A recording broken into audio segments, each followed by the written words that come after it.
Hi class, in this video I just want to briefly describe some key principles for logo design. So let's take a look at what makes for a good logo. A good logo is distinctive, appropriate, practical, graphic, and simple. And I talked about simplicity a little bit in the last video and a little bit about distinctiveness. The logo that you come up with has to be distinctive. It can't simply be a typeface that you found that's kind of neat with in a circle. It's got to be more distinctive than that. It's got to be something that someone else can't recreate in 10 seconds. Now that doesn't mean it has to be complicated. It just has to have an idea behind it that is interesting, that's expressed simply. So it's distinctive in its idea, but simple in its execution. And it needs to convey the intended message. So your logo needs to look like it belongs to the kind of organization you're trying to position your organization as. And what I'm going to do in this class is I'm actually going to test your logos. I'm going to put your logos online through a system that allows people to comment on them, and we're going to see what people think of your logos. What message do they get out of the logos? A good logo also has a concept or meaning behind it, and I talked about that in the last video. Again, you can't just take a circle and stick some text in it. You have to have a concept for what that means. What is the circle representing? Why is the text inside of it? So coming up with a concept sometimes is the hardest piece, and you're going to watch this week also a video from a designer in which he tries to create a logo for a construction company, and you'll see the concept that he starts with is this idea of showing a building, like something that's being made, bricks and mortar, and he sort of builds that into the logo that he makes. So he has kind of a loose concept around the idea of bricks and mortar being stacked up to show the idea of construction. Good logos should be printed at any size, and so your logo has to be able to be shown very small on a business card and also very large on a billboard. One thing we're seeing with the internet is that the logo has to adapt. So I want to show you responsive logo designs. If your logo cannot be printed very small, then you can make it adaptable. So your logo can actually gain complexity the larger it gets. So look at these three examples. Drink Coca-Cola, and then it says Coke. That's Coca-Cola is the brand, Coke is the specific product. Drink Coca-Cola, that's their sort of slogan in this instance. And then they have the swoosh that they put on all of their cans. Then we have Chanel with the two C's for Coco Chanel with the circle. And then Nike Air. Well, when we make this box smaller, the logos shrink and they start to lose elements. So Coca-Cola loses drink Coke. Chanel loses the circle. Nike loses air. And as we get smaller, they're going to shift again. There we go. Coca-Cola loses the swoosh. Chanel has the two C's become part of the word Chanel. Nike just gets smaller. But look, if we get even smaller, we have now the tiniest little element that still represents the brand. So Coke just becomes Coca-Cola, just becomes Coke. Coco Chanel just becomes the two C's. Nike just becomes the swoosh. So let's look at a couple more examples of these.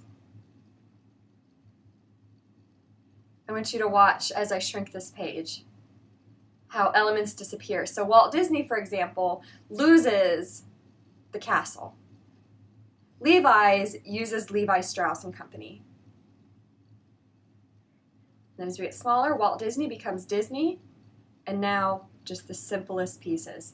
And last but not least, let's look at these three examples.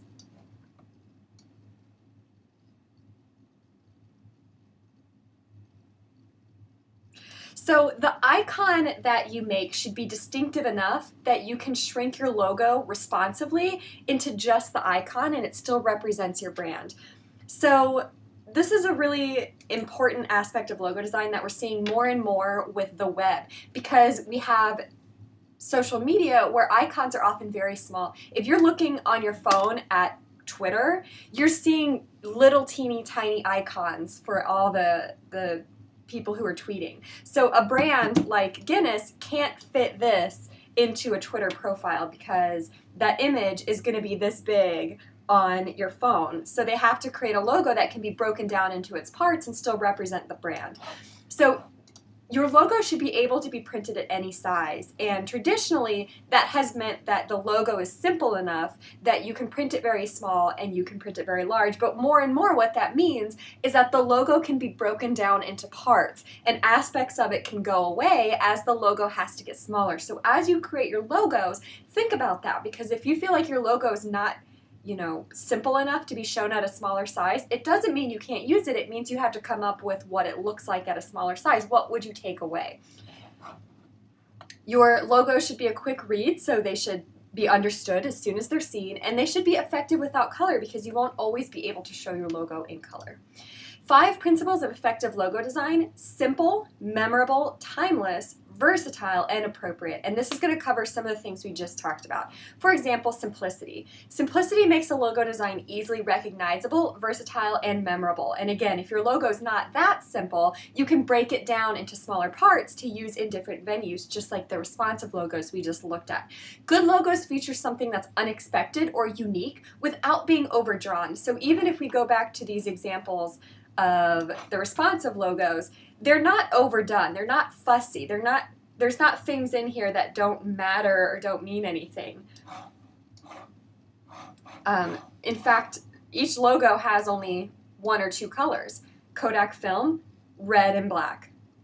Victorinox, Swiss Army, just white. Guinness, just white and gold. Levi's, just white and red. Walt Disney, just white. So these logos are still pretty simple in having just 1 or 2 colors. So you want to keep it simple with colors, make it memorable, versatile, don't add a lot of complexity, choose 1 or 2 colors, create something that's interesting or unexpected, but not overdrawn. And what I see sometimes in this class is some students will create these really interesting illustrations that are really complex and detailed with 3 or 4 different colors and lots of detail, but unfortunately, it's just too much for a logo. It doesn't help the logo stand out. It looks a little bit fussy and it's hard to shrink those down. Even if you use the responsive logo concept, it's hard to take pieces away to make it smaller. So Nike, of course, king of simplicity in the logo department. Just do it. This is a check mark. It's leaning to look like it's running, so it has motion to it. It expresses everything Nike needs to express. It even has kind of the shape of a shoe in a very not specific way. It's the most simple example of the shape of a shoe you could show. Your logo needs to be memorable. So this is very simple. This is very close to simplicity. An effective logo should be memorable. So again, you're going to achieve memorability by keeping it simple, yet having an interesting twist to it. The Nike logo, the check mark, it's not just a check mark. It's this check mark that's bent over like it's running. It looks fast. So it's got something interesting to it. The McDonald's arches. The M isn't just the letter M, it's actually drawn into arches that looks like fries, and back in the day, McDonald's buildings would have had these arches on the buildings. So it's not just the letter M.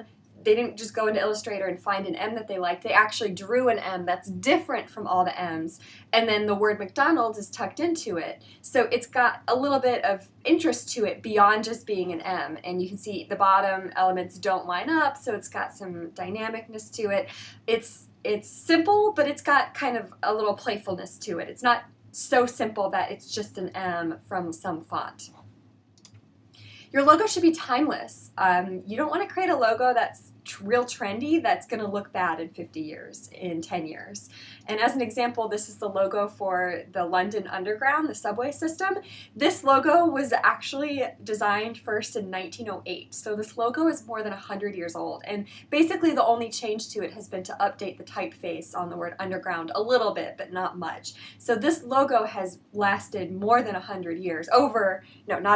Technically with AP style, more than 100 years. And it's very simple, so it's not surprising that it's lasted that long.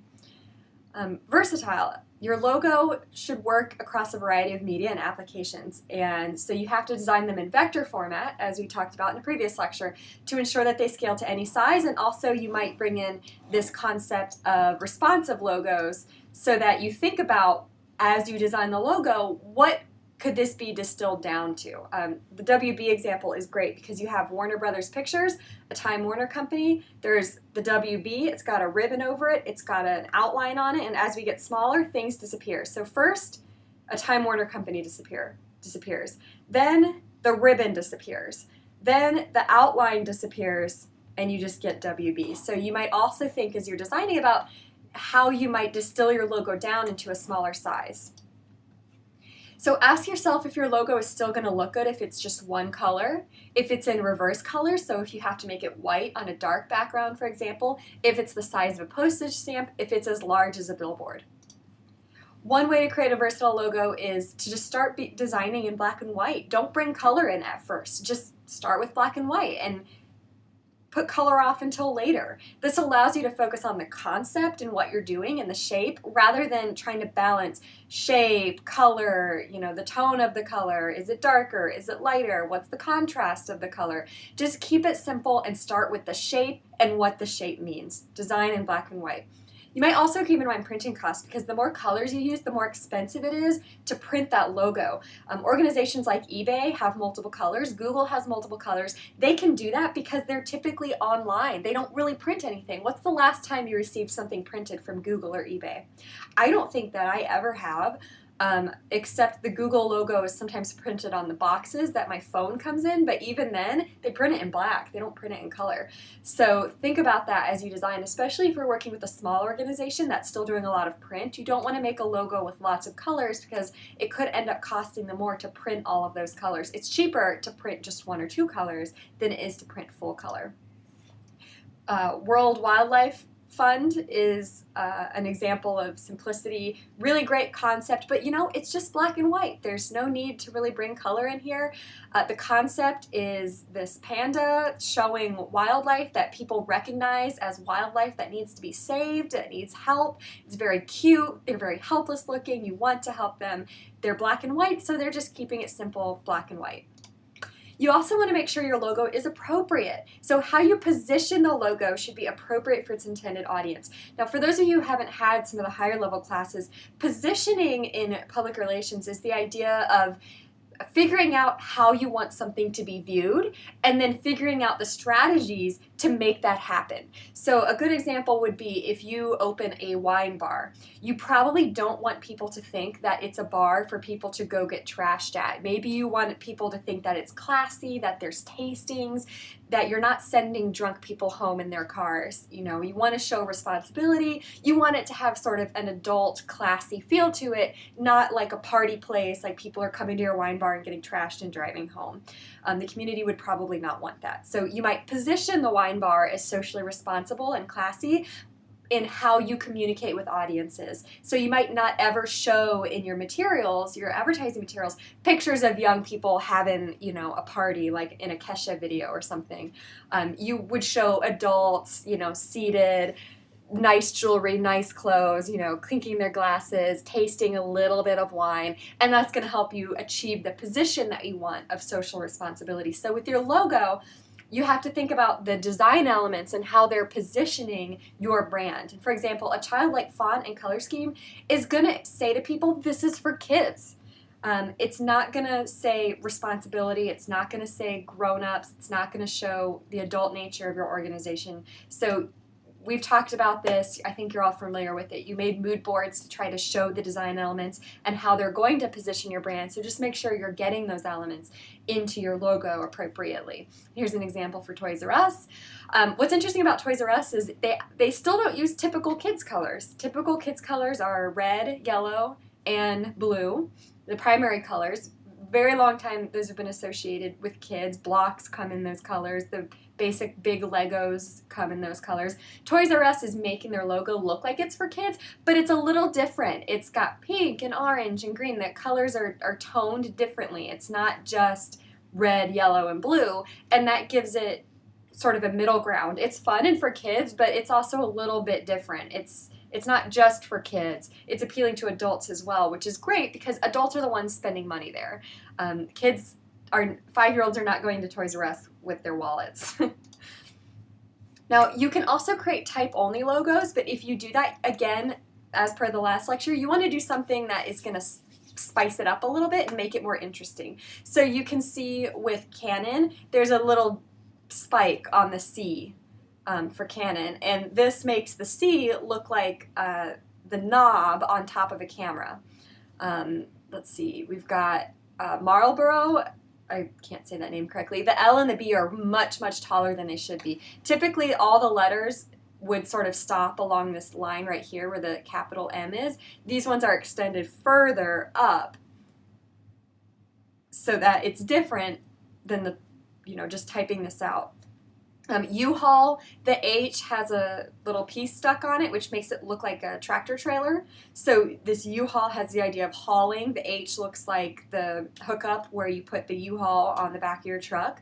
Tylenol, the T is taller than the rest of the word. Again, typically if you just opened Illustrator and typed out Tylenol, the T would be flat. The top of the T would line up with the top of the other letters, but they've brought it up taller.